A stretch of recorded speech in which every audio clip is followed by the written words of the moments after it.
Dear students, आज जो topic हम करने जा रहे हैं वो है इलेक्ट्रोकेमिकल सेल। तो आपको समझना है कि इलेक्ट्रोकेमिकल सेल्स क्या होते हैं।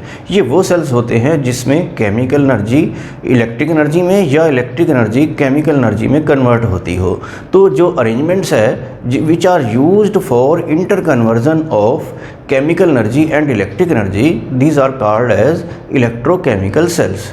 तो ये जो इलेक्ट्रोकेमिकल सेल्स होते हैं ये टू टाइप्स के होते हैं। एक तो होता है गैल्वेनिक सेल और दूसरा होता है इलेक्ट्रोलाइटिक सेल। तो गैल्वेनिक सेल में केमिकल एनर्जी इलेक्ट्रिक एनर्जी में कन्वर्ट होती है और इलेक्ट्रोलाइटिक सेल में इलेक्ट्रिक एनर्जी केमिकल एनर्जी में कन्वर्ट होती है। तो आज जो हम करेंगे वो करेंगे गैल्वेनिक सेल। तो उसको करने से पहले हम कुछ कॉमन टर्म्स समझते हैं। तो सबसे पहले समझते हैं कि व्हाट आर रिडॉक्स रिएक्शंस। तो रेडॉक्स रिएक्शंस जो हैं वो आपको पता होगा कि जिसमें ऑक्सीडेशन और रिडक्शन जो है दोनों इन्वॉल्व होती हैं, तो वो रिएक्शंस होती हैं redox reaction which involve both oxidation as well as reduction. तो आपको ये तो पता ही है कि ऑक्सीडेशन क्या है।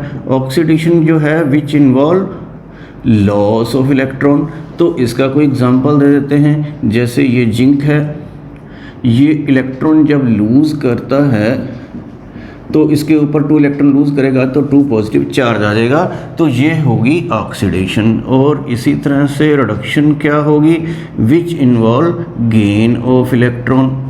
तो गेन ऑफ इलेक्ट्रॉन का कोई एग्जांपल दे देते हैं, जैसे कॉपर 2 पॉजिटिव जब 2 इलेक्ट्रॉन लेगा तो ये किस में कन्वर्ट होगा, सॉलिड कॉपर में। तो इन दोनों का हम सम कर देते हैं जो कि एक क्या हो जाएगी, रिडॉक्स रिएक्शन। तो इन दोनों रिएक्शंस को हम हाफ रिएक्शन भी बोलते हैं, जैसे कि ये ऑक्सीडेशन ऑफ रिएक्शन और ये होती है रिडक्शन ऑफ रिएक्शन। तो जब आप इसका सम करेंगे तो ये इलेक्ट्रॉन कैंसिल हो जाएंगे, तो ये आ जाएगा zinc plus copper 2 positive is equal to क्या है, जिंक 2 पॉजिटिव प्लस कॉपर। तो इस तरह से रिडक्शन, ये जिसमें ऑक्सीडेशन रिडक्शन दोनों हों तो उन रिएक्शन को हम बोलेंगे रिडॉक्स रिएक्शन। तो रिडॉक्स रिएक्शन जो होती हैं ये भी आके आपको नोट करना है कि ये होती हैं 2 टाइप्स की। तो 2 टाइप्स में एक तो होती है डायरेक्ट रिडॉक्स रिएक्शन और दूसरी होती है इनडायरेक्ट रिडॉक्स रिएक्शन। तो दोनों में क्या डिफरेंस है ये देख लेते हैं। डायरेक्ट रिडॉक्स रिएक्शन जो होती है जिसमें ऑक्सीडेशन और रिडक्शन होती है सेम बीकर में। फॉर एग्जांपल, अगर आप ऐसे कॉपर सल्फेट का सॉल्यूशन लेते हैं और उसमें जिंक रॉड डिप कर देते हैं तो ये रिएक्शन हो जाती है, यही वाली zinc plus copper sulphate is equal to क्या है, जिंक सल्फेट प्लस कॉपर। तो यहाँ जिंक 2 पॉजिटिव है और यहाँ पे कॉपर 2 पॉजिटिव है, जिंक इसको डिस्प्लेस कर देता है। तो ये जो रिएक्शन जो जिसमें ऑक्सीडेशन और रिडक्शन सेम बीकर में हो रही हो तो वो होती है डायरेक्ट रिडॉक्स रिएक्शन। और अगर ये होती हैं डिफरेंट बीकर में जिसमें ऑक्सीडेशन हाफ रिएक्शन अलग बीकर में होती है और रिडक्शन हाफ रिएक्शन वो डिफरेंट बीकर में होती है, इसमें कॉपर का इलेक्ट्रोड होता है, जिंक इलेक्ट्रोड होता है, इनको ऐसे कनेक्ट करते हैं, तो वो आप पढ़ेंगे इनडायरेक्ट रिडॉक्स रिएक्शन। और वो हम यूज़ करने वाले हैं हमारे अगले टॉपिक में जिसको बोलते हैं गैल्वेनिक सेल। तो हमें इनडायरेक्ट रिडॉक्स रिएक्शन मतलब गैल्वेनिक सेल अभी स्टडी करना है। तो आगे हम समझते हैं गैल्वेनिक सेल जो एक टाइप ऑफ इलेक्ट्रोकेमिकल सेल है। तो जब भी कोई रिडॉक्स रिएक्शन किसी बीकर में करते हैं तो उसमें क्या होता है कि केमिकल एनर्जी जो है, chemical energy in the form of heat is produced. तो हीट की फॉर्म में केमिकल एनर्जी प्रोड्यूस होती है। तो ये एक ऐसा अरेंजमेंट है जिसमें हम केमिकल एनर्जी को किस में कन्वर्ट कर लेते हैं, इलेक्ट्रिक एनर्जी में। तो ये device use to convert chemical energy into electric energy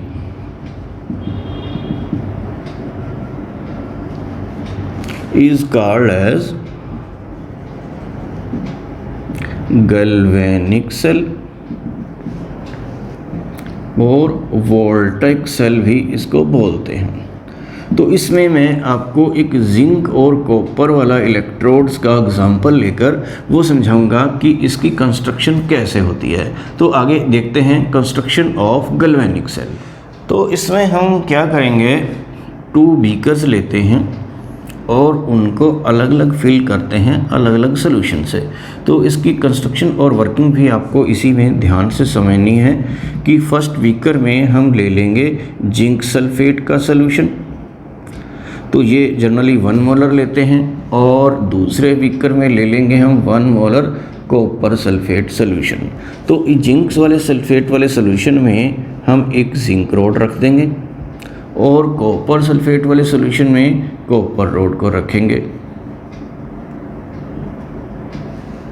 इसमें ये हो गई जिंक रोड। तो दोनों रोड्स को हम एक कॉपर वायर से कनेक्ट कर देंगे। यहाँ पे एक अमीटर लगा देते हैं जो कि करंट मेजर करने के लिए होता है।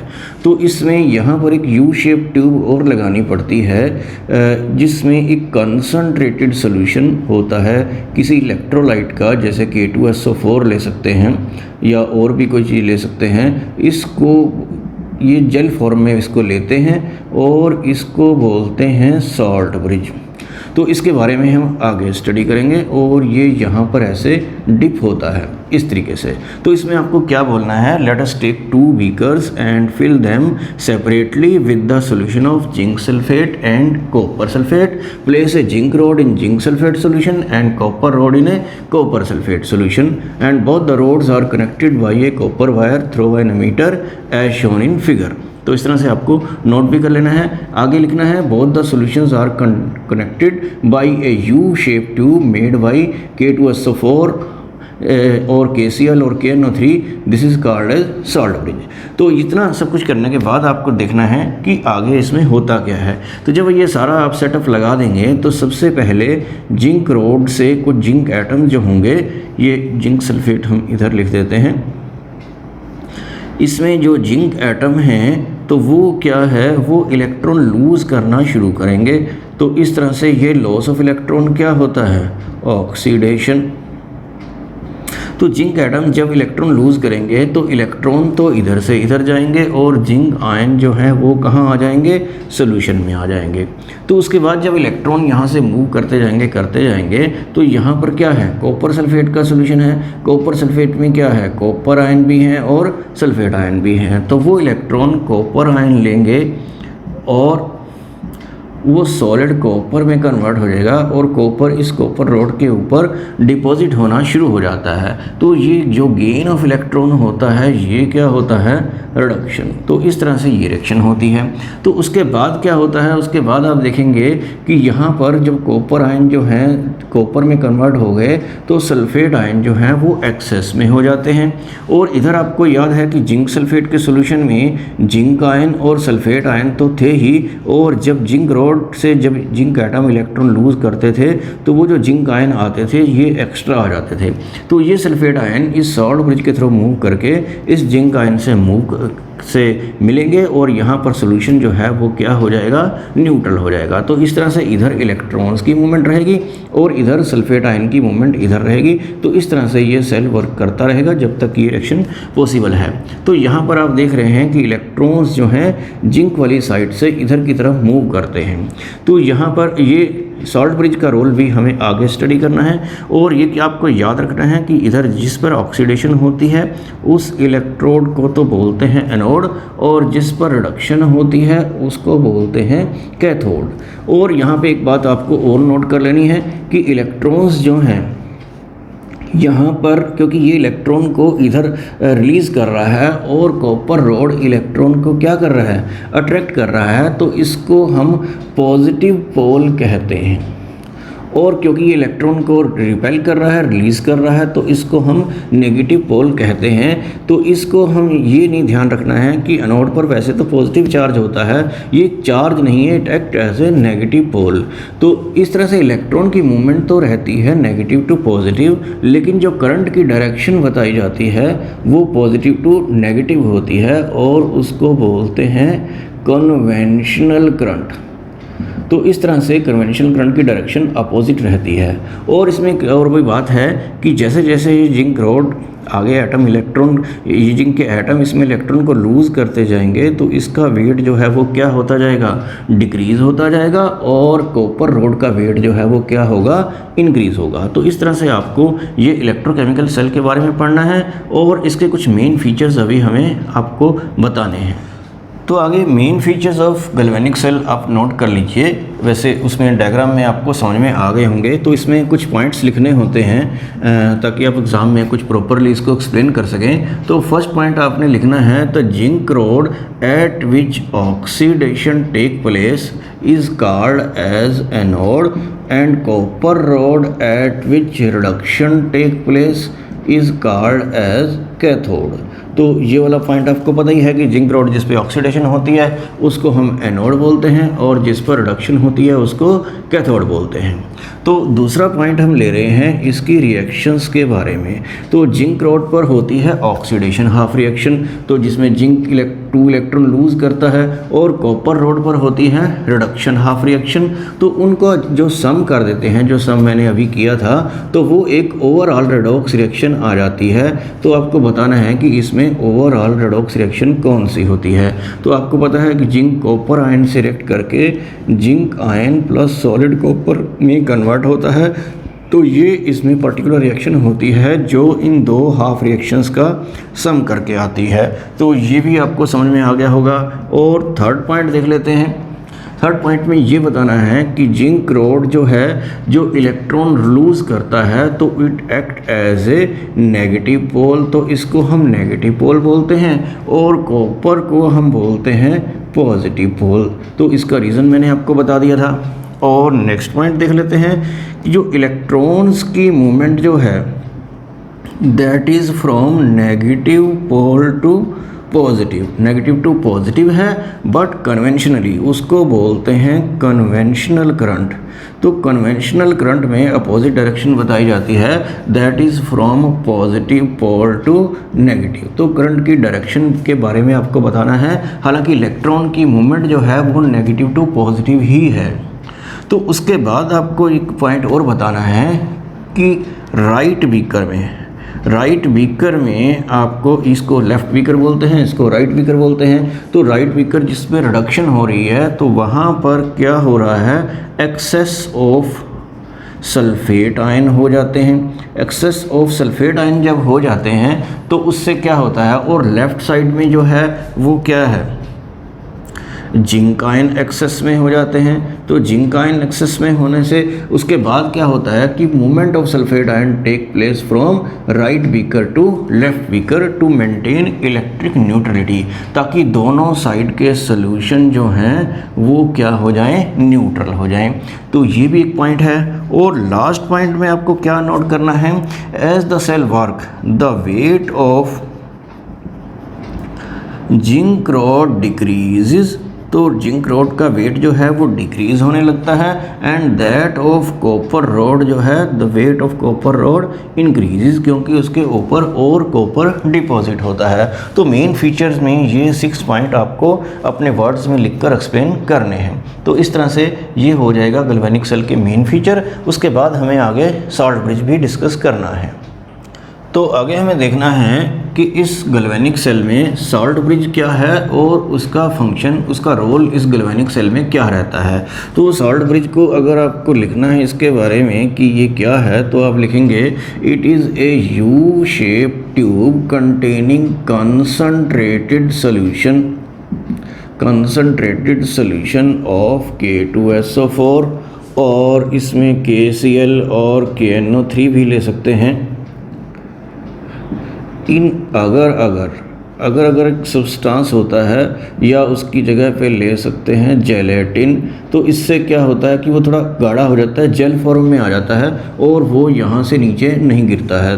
तो इस टाइप का ये होता है salt bridge. Is a U shape tube containing concentrated solution of K2SO4 और KCl और KNO3 इन अगर और जेलेटिन। तो इसका रोल जो है या फंक्शन जो है इलेक्ट्रोकेमिकल सेल में आप क्या लिखेंगे, तो सबसे पहले क्या समझा था आपने, तो इसका जो मेन है वो तो ये है to complete the electric circuit. Complete the electric circuit का मतलब है कि इससे सर्किट कंप्लीट होता है और ये ऐसे इलेक्ट्रॉन मूव करते हैं और आयन इधर से इधर मूव करते हैं। जब आयन्स मूव करेंगे तभी इलेक्ट्रॉन आगे मूव करेंगे, तो इस तरह से सेल वर्क करेगा। तो इस पॉइंट को पूरा कैसे लिखेंगे, to complete the electric circuit by allowing the ions to flow from one solution to another solution without mixing them. तो इस तरह से ये हो गया फर्स्ट पॉइंट। और सेकंड पॉइंट क्या है, to maintain the electric neutrality in the two half cell. दोनों हाफ सेल में इलेक्ट्रिक न्यूट्रलिटी को मेंटेन करता है। तो मतलब क्या हुआ कि दोनों साइड का सोल्यूशन न्यूट्रल रहता है। इधर आपको पता है कि ये सल्फेट आयन नेगेटिव चार्ज यहाँ पर स्प्रेड कर रहे थे, तो वो इधर मूव कर जाएंगे। तो यहाँ पर क्योंकि जिंक आयन एक्स्ट्रा हो गए थे, तो पॉजिटिव चार्ज को वो क्या कर देगा, न्यूट्रल कर देगा। तो इस तरह से ये तो हो गया function of salt bridge in the galvanic cell. और एक और क्वेश्चन यहाँ पे आता है कि what happens if no salt bridge is used in the galvanic cell. तो इसमें अगर कोई सॉल्ट ब्रिज यूज़ ही ना करें तो क्या होगा। तो सबसे पहले अगर आपको शॉर्टकट में आंसर देना है तो आप ये कह सकते हैं कि इसमें सर्किट कंप्लीट नहीं होगा और इलेक्ट्रॉन्स का फ्लो रुक जाएगा। या आप उसको और बेटर तरीके से कह सकते हैं कि in the right beaker sulphate ion excess में होने से वहाँ पर नेगेटिव चार्ज अकमुलेट हो जाएगा, इकट्ठा हो जाएगा, मतलब नेगेटिव चार्ज। और यहाँ पर लेफ्ट बीकर में क्या होगा, पॉजिटिव चार्ज कमुलेट होगा। तो चार्ज कमुलेट होने से क्या होगा, वो चार्ज बैलेंस नहीं होगा और सेल काम करना बंद कर देगा। तो इसका मतलब ये हुआ कि सॉल्ट ब्रिज तो उसमें होना ही चाहिए। तो आगे देखते हैं कि इस गैल्वेनिक सेल की हम कैसे इसको रिप्रेजेंट करेंगे, क्योंकि हर बार ये डायग्राम बनाना पॉसिबल नहीं होता, तो इसका शॉर्टकट में रिप्रेजेंटेशन हो सकती है। तो ये देखिए यहाँ पर, यहाँ से स्टार्ट करते हैं जिंक रोड। तो ये जिंक रोड है जो कि क्या है, सॉलिड, जिंक सॉलिड है। ये एक इलेक्ट्रोड इसमें यूज़ हो रहा है। और उसके बाद सोल्यूशन कौन सा है इसमें, सोल्यूशन जो है वो जिंक आयन का है। तो यहाँ पर हम एक वर्टिकल लाइन लगा लेते हैं और जिंक आयन का, जैसे हमने जिंक सल्फेट लिया था, तो कोई भी जिंक आयन का सोल्यूशन ले सकते हैं। और उसकी कंसंट्रेशन जो है सपोज C1 है, जनरली हम 1 मोलर लेते हैं। और ये जो सॉल्ट ब्रिज है, सॉल्ट ब्रिज को हम ऐसे डबल वर्टिकल लाइन से रिप्रेजेंट करते हैं। और उसके बाद क्या है, कॉपर आयन का सोल्यूशन है। तो कॉपर आयन को हम ऐसे लिख लेते हैं क्योंकि हमने कॉपर सल्फेट लिया था इसमें, और उसकी कंसंट्रेशन C2 है सपोज, जो कि हम जनरली 1 मोलर लेते हैं। और उसके बाद जो है कॉपर सॉलिड, कॉपर रोड है, तो उसको हम ऐसे रिप्रेजेंट करेंगे।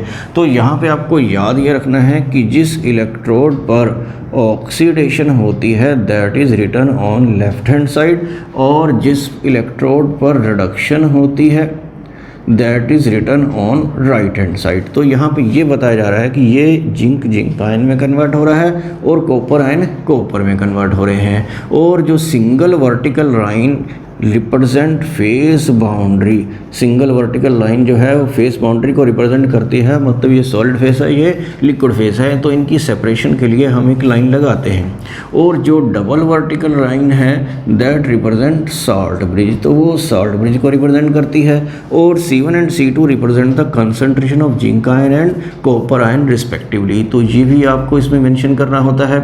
एक यहाँ पर ये बात आपको नोट करनी है कि इस सेल को देखकर क्या आप रिएक्शन लिख सकते हो।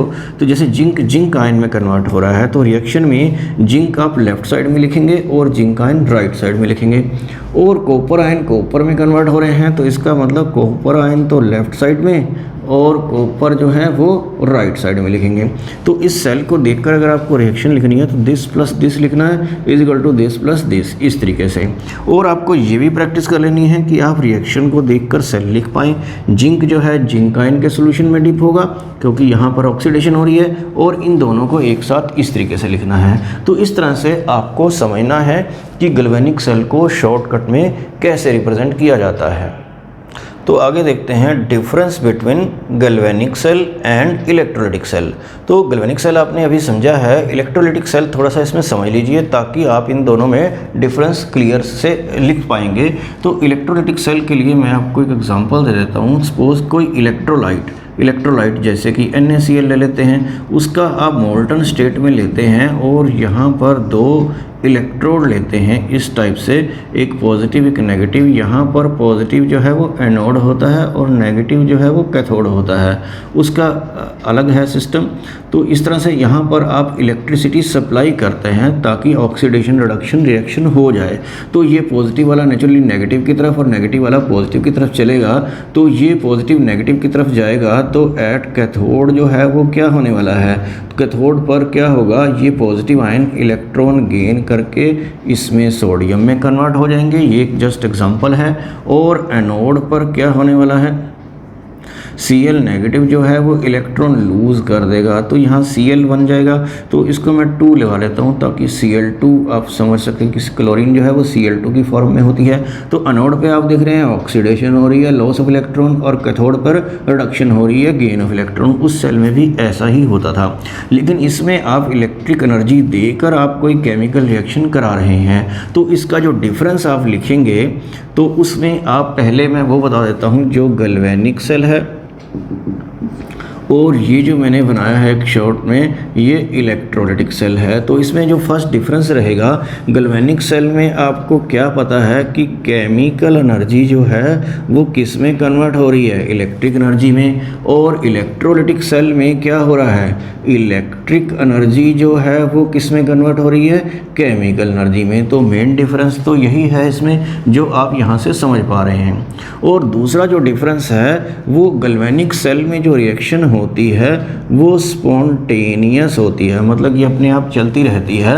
और इसमें जो रिएक्शन होती है वो क्या होती है, नॉन स्पॉन्टेनियस होती है, मतलब जब तक आप इलेक्ट्रिसिटी सप्लाई कर रहे हैं तब तक वो रिएक्शन चलती है। उस जैसे ही आप इलेक्ट्रिसिटी सप्लाई बंद करेंगे तो रिएक्शन रुक जाएगी। और क्या डिफरेंस आपको नज़र आ रहा है दोनों में, तो गैल्वेनिक सेल में आप क्या लिख सकते हैं कि इसमें साल्ट ब्रिज इज़ यूज्ड, और इसमें क्या लिखेंगे, no salt bridge is used. उसके बाद आप देखिए कि और क्या डिफरेंस आपको नज़र आता है। एक ये आपको दिखाई दे रहा होगा कि इसमें दोनों इलेक्ट्रोड्स डिफरेंट बीकर में डिप किए जाते हैं, और यहाँ पर दोनों इलेक्ट्रोड जो है in the same beaker dip होते हैं। तो ये वाला पॉइंट भी आप लिख सकते हैं कि both electrodes are dipped in the different beaker, और इसमें लिख देंगे both the electrodes are dipped in the same beaker. तो इस तरह से ये 4 पॉइंट्स का आप इसको ठीक से लिखकर डिफरेंस कर लेना। और इलेक्ट्रोलाइटिक सेल जो है आगे हम इलेक्ट्रोलाइसिस में पूरा डिटेल में भी डिस्कस करेंगे।